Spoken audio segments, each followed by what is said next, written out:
Hello guys, எல்லாருக்கும் வணக்கம். நான் உங்க ஹரிகரன் ஃப்ரம் மனைவி சோறு கூட சேனல். இன்னைக்கு நம்ம பார்க்க இருக்கிறது the future diary season 1 episode 8. இந்த எபிசோட பார்க்கறதுக்கு முன்னாடி ப்ரீவியஸ் எபிசோட் பாத்துருவாங்க, அப்பதான் இதோட கன்யூட்டி புரியும். இல்லைன்னா உங்களுக்கு சுத்தமா புரியாது. நம்ம சேனலை சப்ஸ்கிரைப் பண்ணாதவங்க சப்ஸ்கிரைப் பண்ணிக்கோங்க. உங்களோட வேல்யூபிள் கமெண்ட்ஸை கமெண்ட் செக்ஷன்ல தட்டி விடுங்க. வாங்க வீடியோக்குள்ள போலாம். சோ இந்த எபிசோடோட ஸ்டார்டிங் சீன்ல பாத்தீங்கன்னா ஒரே ஒரு மனுஷன் மட்டும் கையை தூக்குறாரு. அதாவது அவர் தான் பாத்தீங்கன்னா 10th. சோ அவர் என்ன கேக்குறாருன்னா, இப்ப என்னோட ஓனர்ஷிப்பை வந்து நான் வேற யார்கிட்ட டிரான்ஸ்பர் பண்ண முடியுமா, அதுக்கு ஏதாவது ஆப்ஷன் இருக்கா அப்படின்ற மாதிரி சொல்லி கேக்குறாரு. இதை கேட்டோன்னே இந்த டைமிங் ஸ்பேஸி கண்ட்ரோல் பண்ற கடவுளுக்கு வந்து பார்த்தா ரொம்பவே இம்ப்ரெஸ் ஆறாரு. ஓகே, இந்த மாதிரி பண்றதுக்கு வச்சா என்ன அப்படின்ற மாதிரி அவர் யோசிச்சுட்டு இருக்காரு. அங்க இன்சிடென்ட் கட் பண்ணணும்னு என்ன ஆகுதுன்னு பாத்தீங்கன்னா, இங்க வந்து நம்ம பையனோட வீட்டுல அந்த சின்ன பையனும் வந்து இறந்து போய் அப்படியே போயிட்டான். ஆனா இப்ப அவங்க அம்மா வந்து பாத்தீங்கன்னா சுத்தியால வந்து நம்ம பொண்ணு அடிச்சிட்டால, அந்த சீக்வன்ஸ் எல்லாத்தையுமே வந்து போலீஸ் கேஸ் ஆகாம தப்பிக்கிறதுக்காக என்ன சொன்னாங்கன்னு பாத்தீங்கன்னா, அவங்க வீட்டுக்குள்ள ஒரு திருடங்க வந்துட்டாங்க. அந்த திருடன் அடிக்கிறதுக்கு இவனும் என்ன பண்றாங்க, சுத்தி வச்சு அடிக்க போறப்போ தெரியாத்தனமா அவங்க அம்மா மேல அடிச்சிடறாங்க. அவங்க அம்மா அன்கான்சியஸ் ஆயிடுறாங்க. அதே திருடன் வந்து அந்த குட்டி பண்ணி தூக்கிட்டு போயிட்டான் அப்படின்ற மாதிரி சொல்லி கதையை முடிச்சிடறாங்க. இதுக்கு யார் ஹெல்ப் பண்றான்னு பாத்தீங்கன்னா நம்மளோட டிடெக்டிவ் தான். எல்லாத்தையும் பேசி கீசி அப்படியே பூசிட்டானுங்க.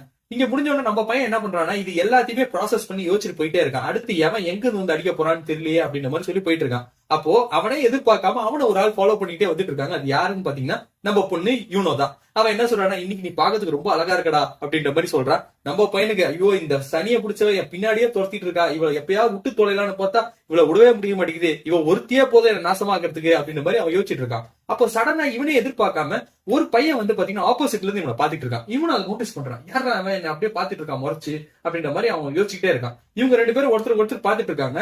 நம்ம பொண்ணு பேசிக்கிட்டே போனவன் திரும்பி பாக்குறா, டே என்னடா அங்கே நின்னுட்ட, அங்க என்ன பாத்துட்டு இருக்க அப்படின்ற மாதிரி சொல்லி கேட்கறா. அப்ப அவன் சொல்றான், ஒரு பையன் என்ன பாத்துட்டே இருந்தான் அப்படின்ற மாதிரி பாக்குறப்போ அங்க அந்த பையன் இல்ல. இந்த பேர் அதெல்லாம் ஒண்ணும் இல்ல, உன் பிரமையா இருக்கும், நீ கிளாஸ் முடிச்சதுக்கு அப்புறம் நம்ம ரெண்டு பேரும் சேர்ந்தே வீட்டுக்கு போலாம் அப்படின்ற மாதிரி சொல்றப்போ சரி ஓகே போலாம் அப்படின்ற மாதிரி அவங்களுக்குள்ள ஒரு கான்வர்சேஷன் ஆயிடுச்சு.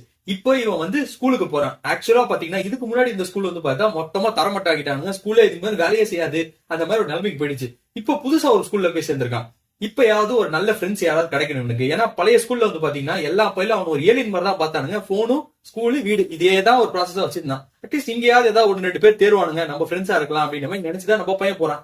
பயந்து அவன் போய் உட்கார்ந்தோடனே அவனே எதிர்பார்க்காம அவனுக்கு முன்னாடி ஒரு பையன் அவனை திருப்பி ஒரு விஷயத்த சொல்றான். தம்பி நீ இங்கே வந்துட்டியா, உன்னை தாண்டி எதிர்பார்த்துட்டு இருந்தேன் அப்படின்ற. இவன் வேற யாருமே இல்ல, பழைய ஸ்கூல்ல இவனை வந்து 9 கிட்ட வந்து போட்டு கொடுத்தான்ல, அதாவது இவனை கொண்டு போய் 9 கிட்ட வந்து ஒப்படைச்சான்ல, அந்த பைப்புல வரான். அவன் என்ன சொல்றான்னா, இவன் தான் அந்த மெயின் பீஸ், அந்த ஸ்கூல்லே உடைஞ்சு போனதுக்கு அழிஞ்சு போனதுக்கு. இப்ப இவன் இங்கே வந்திருக்கான், இந்த ஸ்கூல்ல என்ன நிலைமை ஆக போறான்னு தெரியல அப்படின்ற மாதிரி சொல்லிட்டு இருக்கான். நம்ம பையனுக்கு தலையே வெடிச்சிடும் போல இருக்கு. ஏன்டா இப்படி பேசுற, இங்கேயாவது யாராவது வந்து ஃப்ரெண்ட்ஸ் தருவாங்கன்னு பார்த்தா அதையும் நெகட்டிவா ரோல் அக்யூரியா அப்படின்ற மாதிரி அவன் மட்டும் ஓடிக்கிட்டே இருக்கு. அப்ப அவன் என்ன சொல்றான்னா, இது எல்லார்கிட்டயும் சொல்ல போறேன், உன்னை பத்தி பெருமை எல்லார்கிட்டயும் பேசுறான்டா அப்படின்ற மாதிரி சொல்லிட்டு இருக்கப்போ இப்ப என்னன்னா ஒரு பொண்ணு வந்து புக்கை எடுத்து அப்படியே அந்த பையன் மண்டையிலே அடிக்கிறா. அடிச்ச வேகத்துல நம்ம பையன் அப்படியே கீழே வந்துடுறான். அந்த அளவுக்கு வேகமா இருக்கு. அவன் என்ன சொல்றான்னா, இந்த மாதிரி ஒருத்தங்களை பத்தி நீ பேசக்கூடாதுன்றது உனக்கு தெரியாதா, அந்த பையன் பாரு அது வந்து சர்வே வரதுக்கு அவன் எவ்வளவு கஷ்டப்பட்டிருப்பான்ட்டு. இப்ப வந்து அவங்க எல்லார்கிட்டயும் இந்த வார்த்தையை சொன்னா அவங்க எல்லாரும் அவனை எப்படி ட்ரீட் பண்ணுவாங்க, உனக்கு கொஞ்சமாவது மூளை இல்லையா அப்படின்ற மாதிரி சொல்லி அவனுக்கு பயமா அட்வைஸ் கொடுத்துட்டு இருக்கா. அப்போ அவளோட ஃப்ரெண்ட் ஒருத்த வரா. அவ பாத்தீங்கன்னா இவளுக்கு அகைன்ஸ்டா ஒரு விஷயத்த சொல்றா. என்னன்னு பார்த்தா, இந்த மாதிரி போறவங்க வரவங்க நீ சப்போர்ட் பண்ணிட்டு இருக்காது, அப்புறம் நாளைக்கு தான் உனக்கு கஷ்டமாகும் அப்படின்ற மாதிரி இந்த பொண்ணு கிட்ட சொல்லிட்டு இருக்காங்க. அதாவது இந்த பொண்ணோட பேர் வந்து பாத்தீங்கன்னா ஹினாட்டா. இவளோட ஃப்ரெண்டு பேர் வந்து ரொம்ப காம்ப்ளிகேட்டடா இருக்கனால நான் ஹினாட்டாவோட ஃப்ரெண்டுன்னு வச்சுட்டேன். சரியா? சோ இவங்களுக்குள்ள நடந்திருக்க டிஸ்கஷன் ஆயிட்டே இருக்கும்போது அதான் நம்ம பையன் கீழே விழுந்துட்டால. சோ அதனால ஹினாட்டா என்ன பண்றா, கை கொடுத்து அவனை தூக்கி வரதுக்கு ட்ரை பண்றா. அப்ப நம்ம பையன் கையை பிடிக்க வரான். அந்த டைம்ல அவன் கால் ஸ்லிப் ஆகி என்ன பண்றான்னா, ஹினாட்டாவோட பேண்ட் வந்து ரிமூவ் பண்றான். அப்ப அவளோட பேண்ட் இஸ் விசிபிள் ஆயிடுது. எல்லாருமே பாக்குறாங்க. இவளுக்கு ஒரே ஷை ஆகுது. அவளோட ஃப்ரெண்ட் என்ன பண்றா, ஹினாட்டாவோட ஃப்ரெண்டு, அவ போட்டோ எடுத்துட்டு இருக்கா. போஸா போட்டோ எடுத்துட்டு இருக்கா. இந்த சீக்வன்ஸ் நடந்துட்டு இருக்கும்போது நம்ம பொண்ணு சரியான காண்டாயிட்டு இருக்கா. கிளாஸ் ரூமும் ஸ்டார்ட் ஆகுது, டீச்சரும் வந்துடுறாங்க. இந்த சீக்வன்ஸ் எல்லாமே போயிட்டு இருக்கு. பசங்க என்ன டிஸ்கஷன் கொண்டு வந்திருக்காங்கன்னு பாத்தீங்கன்னா, இப்ப ரீசெண்டா நிறைய பேர் இறந்துட்டு வராங்க. ரொம்பவே கூலா இறந்துட்டு இருக்காங்க. ஃபர்ஸ்ட் இன்சிடென்ட் அந்த ஸ்கூல்ல நடந்துச்சு, நிறைய பேர் இறந்தாங்க.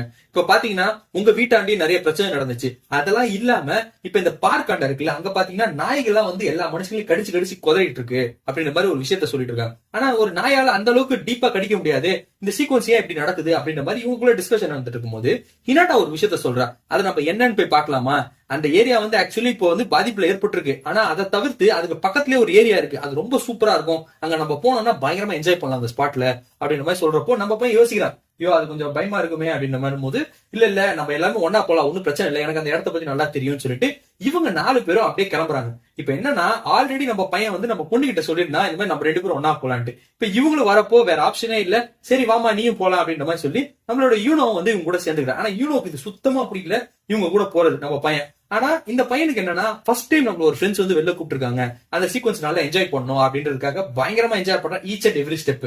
ஆனா நம்ம பையனுக்கு ஒரு தாட் இருந்துகிட்டே இருக்கு, யூனோ வந்து ஆல்ரெடி சம்மாலான்ல இருக்கா, இவங்க கூட நான் இருக்கிறதுக்காக அவன் என்ன பண்ணுவான்னு தெரியல, பரவாயில்ல ஏதோ யோசிச்சுட்டு போறான், நம்ம பாட்டு என்ஜாய் பண்ணுவோம் லைஃப் அப்படின்ற மாதிரி செம்ம என்ஜாய் பண்ணிட்டு இருக்கான். கூல் ட்ரிங்க்ஸ் குடிக்கிறாங்க, அப்படியே ஒரு செம்மையான ஸ்பாட்டுக்கு போறாங்க, இவங்க எல்லாமே எக்ஸ்ப்ளோர் பண்ணி பயங்கரமா பண்ணிட்டு இருக்காங்க. அப்ப நம்ம பயப்புள்ள வந்து இந்த ஹினாட்டா கிட்ட ஒரு விஷயத்த கேட்கறான். என்னன்னு பார்த்தா, ஹினாட்டா உனக்கு எப்படி என்ன ஃப்ரெண்டா ட்ரீட் பண்ணணும்னு தோணுச்சு, ஏன்னா ஆக்சுவலா யாருக்குமே என்ன பிடிக்காது, பட் ஆனா நீ என்ன பார்த்த ஃபர்ஸ்ட் டேலயே வந்து நீ என்ன ஃப்ரெண்ட் ஆகிட்டு என்ன இங்க வரைக்கும் கூட்டு வந்திருக்க, ஏன் அப்படி அப்படின்ற மாதிரி சொல்லி கேட்கிறப்போ, எனக்கு ஆக்சுவலா உன்னை பார்த்தோன்னே என் டைப் மாதிரி உனக்கு தெரிஞ்சிச்சு, சோ அதனாலதான் நான் கூப்பிட்டு வந்தேன் அப்படின்ற மாதிரி சொல்றப்போ நம்ம பையன் இதான் சான்ஸ்ட்டு சரி இன்னொரு நாளும் நம்ம அந்த மாதிரி போலாமா, தனியா போலாம் அப்படின்ற மாதிரி சொல்றப்போ கண்டிப்பா போலாம், அதுக்கு முன்னாடி நீ என்ன புடி அப்படின்னு சொல்லிட்டு அவ அப்படியே ஓடுறா. இவ ஓடனோன்னு பாத்தீங்கன்னா இவளோட ஃப்ரெண்டு, அதாவது ஹினாட்டாவோட ஃப்ரெண்ட் என்ன சொல்றான்னு பார்த்தா, டேய் அவ செம்ம பொண்ணு, சரியான கேரக்டர், அவளை மாதிரி ஒரு பொண்ணு உனக்கு எங்கேயுமே கிடைக்க மாட்டா, அவ இப்ப கிடைச்சிருக்கா, ஒழுங்கா யூட்டிலைஸ் பண்ணிக்கோ அப்படின்ற மாதிரி அவட்ட சொல்லிட்டு இருக்கா. இதெல்லாம் பார்த்துட்டு நம்ம பொண்ணு சரியான காண்டாயிட்டு இருக்கா. இவங்க அப்படியே நடந்து போயிட்டு இருக்காங்க. இப்ப பாத்தீங்கன்னா இந்த பொண்ணு ரொம்ப வேகமா ஓடி இவங்க எல்லாருக்குமே முன்னாடி போயிட்டா. அப்ப ஒரு இடத்துல வந்திருக்கும் போது நாய்களோட சவுண்ட் கேக்குது. நாய்ங்க வந்து அப்படியே பல்ல வந்து இரும்புல கடிக்கிற மாதிரி ஒரு சவுண்ட் வருது. என்னடா அதுன்னு பார்த்தா சுத்தி நாய்களா இருக்கு, அப்படியே அவளை அட்டாக் பண்ணுது. இப்ப நம்ம பசங்க எல்லாமே அப்படியே நடந்து வந்துட்டு இருக்காங்கல்ல, அவங்க நடந்து வந்துட்டு இருக்கும் போது நம்ம பையனுக்கு வந்து பாத்தீங்கன்னா போன்ல வந்து டைம் லைன் சேஞ்ச் ஆயிட்டே இருக்கு. என்னடா சேஞ்ச் ஆகுது அப்படின்னு சொல்லி பார்த்தா, அப்ப நம்ம பொண்ணு ஒரு விஷயத்த சொல்றா, இங்க வந்து யாரோ டைரி யூஸ் இருக்காங்க, நம்ம முதல்ல இங்க இருந்து கிளம்பிடலாம் அப்படின்ற மாதிரி சொல்றப்போ, அப்படிதான் இல்ல அந்த பொண்ணு இங்கதான் போனா, ஹினாட்டா அவளை போய் காப்பாத்தணும் அப்படின்ற மாதிரி சொல்லி அவன் அங்கிருந்து ஓடுறான். ஓடி போய் பாக்குறப்ப என்ன ஆகுதுன்னா, ஹினாட்டாக்கு ஒரு கை அப்படியே விழுந்து கிடக்குது தனியா, அங்க சுத்தி நாய்களா இருக்கு. இவங்களுக்கு என்ன பண்ணணும்னே தெரியல, இத்தனை நாயை சமாளிக்கவே முடியாது. சாதாரண நாய்னா கூட பரவாயில்ல, வாயெல்லாம் இரும்பு வச்சிட்டு இருக்கு, இது எப்படா சமாளிக்க போறோம்னு சொல்லிட்டு அப்படியே அலர் அடிச்சு உட்காந்துட்டு இருக்காங்க. இப்ப பாத்தீங்கன்னா ஒரு பையன் உள்ள வரான், அவன் பேர் ஆருன்னு சொல்லி அங்க எல்லார்ட்டையும் இன்ட்ரோடியூஸ் பண்ணிக்கிறான். அப்ப நம்ம பையன் மேல மட்டும் அவனுக்கு பர்டிகுலரா ரொம்ப இன்ட்ரெஸ்ட் இருக்கு. ஏன்னு சொன்னா, இது வரைக்கும் நடந்த இன்சிடென்ட் எல்லாத்துலயுமே இந்த பையனும் வந்து இன்வால்வ் ஆயிருக்கான், அவன் கூட க்ளோஸ் ஆகணும், அவனுக்கு பெஸ்ட் ஃப்ரெண்ட் ஆகணும்ன்றது அவனோட எண்ணமே. சோ அவங்க கிட்ட என்ன சொல்றானா, நீ நான் சொல்றது கேளு, நீ தப்பிச்சிடலாம் அப்படின்ற மாதிரி சொல்லி அவங்க எல்லாருமே அப்படியே கூட்டு போயிட்டு இருக்காங்க ஒரு இடத்துக்கு. இவங்க 5 பேர் அப்படியே ஓடிட்டு இருக்காங்க. இந்த இன்சிடென்ட் கட் பண்ணணும்னு என்ன ஆகுதுன்னு பாத்தீங்கன்னா, 10th காட்டுறாங்க. அவர் என்ன பண்றாருன்னா, வீடை சுத்தி நிறைய கேஜா இருக்கு, நாய்கள் கேஜ் மாதிரி. அவர் அப்படியே வீட்டுக்குள்ள போயிட்டு நிறைய சாப்பாடு எல்லாத்தையும் செஞ்சுட்டு இருக்காரு, மீட்டு சூப்பு எல்லாத்தையுமே வச்சிட்டு இருக்காரு, பயங்கரமா பண்ணிட்டு இருக்காரு. சரி யாருக்கோ படையல் தான் போட போறாரு அப்படின்ற மாதிரி தான் நம்ம நினைக்கிறோம். ஆனா உள்ள வந்தீங்க பாத்தீங்கன்னா, எல்லா நாய்களுக்கும் ட்ரெஸ் போட்டு உட்கார வச்சுட்டு எல்லாருக்கும் பயங்கரமா சாப்பாடு பரிமாறி வச்சிருக்காரு. அது சூப் என்ன, மீட் என்ன, டெண்டரா அப்படியே குக்கா இருக்கிற மீட்டு, இது எல்லாத்தையும் அடிச்சு புடிச்சு சாப்பிட்டு இருக்கு நாய்கள்லாம். ஆனா இந்த மனுஷன் மட்டும் கப் நூடுல்ஸ் உட்காந்து சாப்பிட்டு இருக்கான். எனக்கு புரியல, ஏடா நீ கப் நூடுல்ஸ் சாப்பிடுற, நீ ஒரு கறியை சாப்பிடலாமேடா அப்படின்ற மாதிரி தான் இருக்கு. அவன் என்ன பாத்துட்டு இருக்கான்னு பாத்தீங்கன்னா, அவன் கம்ப்ளீட்டா ஒரு பெரிய ஸ்கிரீன் பாத்துட்டு இருக்கான். அந்த ஸ்கிரீன்ல டார்கெட் யாரெல்லாம் போய் அட்டாக் பண்ணிருக்கா அந்த மாதிரி சீக்வன்ஸ். ஆக்சுவலா பாத்தீங்கன்னா அந்த நாய்கள் எல்லாமே இவன் கண்ட்ரோல்ல தான் இருக்கு, அதுதான் போய் இந்த மாதிரி அட்டாக் பண்ணிருக்கு, நம்மளோட ஹினாட்டாவும் அட்டாக் பண்ணிருக்கு. ஆனா இப்பதான் ஒரு போட்டோவை காட்டுறாங்க, அவனோட ஃபேமிலி போட்டோ. அந்த ஃபேமிலி போட்டோல அதோட குழந்தை வந்து பாத்தீங்கன்னா அதுதான் ஹினாட்டா. சோ அந்த பொண்ணை காட்டுறாங்க. இப்போ அவனோட நாயே வந்து அவனோட பொண்ணை வந்து கடிச்சு கொதறி இருக்கு. இந்த சீக்வன்ஸ் தெரியாம அந்த பைப்புல இருக்கான். இங்க கட் பண்ணோம்னா என்ன ஆகுதுன்னு பாத்தீங்கன்னா, இந்த 5 பேர் அடிச்சு புடிச்சு ஓடிட்டு இருக்காங்களா, அவங்க எல்லாமே சேர்ந்து ஒரு பில்டிங்ல போய் ஒளிஞ்சுக்கிறாங்க. அந்த பில்டிங்கை சுத்தி பாத்தீங்கன்னா கம்ப்ளீட்டா மிரரால் அப்படியே க்ளோஸ் ஆயிருக்கு. இவங்களுக்கு என்ன பண்ணணும்னு தெரியல, ஆனா நாய் எல்லாம் சுத்து போட்டுருச்சு. இதுக்கு மேல என்ன பண்ணணும்னு தெரியலையே, என்ன சீக்வன்ஸ் யோசிக்கலாம் அப்படின்ற மாதிரி இவங்க எல்லாருமே யோசிச்சுட்டு இருக்காங்க. அப்போ நம்ம பொண்ணு ஒரு ஐடியா கொடுத்துட்டு இருக்கா, என்னன்னா இவங்க எல்லாருமே டீகாய் ஆகிட்டு நம்ம இங்க இருந்து தப்பிச்சிடலாம் அப்படின்ற மாதிரி நம்ம பையன் ஐடியா கொடுத்துட்டு இருக்கா. நம்ம பையன் என்ன சொல்றாங்க, அந்த மாதிரிலாம் பண்ணக்கூடாது, இவங்களும் நம்ம ஃப்ரெண்ட்ஸ் தான், இவங்களும் நம்ம காப்பாத்தணும் அப்படின்ற மாதிரி சொல்லிட்டு இருக்கான். அப்போ இவன் யோசிக்கிறது என்னன்னா, அடுத்து என்ன நடக்க போகுது, எல்லா சீக்வன்ஸும் அவனோட போன்ல வந்துரும் அந்த டைரியில. சோ அதை வச்சு இவங்க எல்லாருக்கும் ஹெல்ப் பண்ணலாம் அப்படின்னு நினைக்கிறான். ஆனா இதை சொல்லிட்டா இவன் டைரி யூஸ் பண்றான், ஃபியூச்சரை பாக்குறான்ற விஷயம் எல்லாருக்கும் தெரிஞ்சிடும். தெரிஞ்சுன்னா இதோட கான்சிக்வன்சஸ் பயங்கரமா இருக்கும். அதான் அவன் யோசிக்கிறான், சொல்லலாமா வேணாமான்ட்டு. ஆனா இந்த நாய்கள் எல்லாருமே அட்டாக் பண்றதுக்கு ரெடியா இருக்கு. ஒரு டோர் கிட்ட எல்லாரும் புடிச்சிட்டு இருக்காங்க.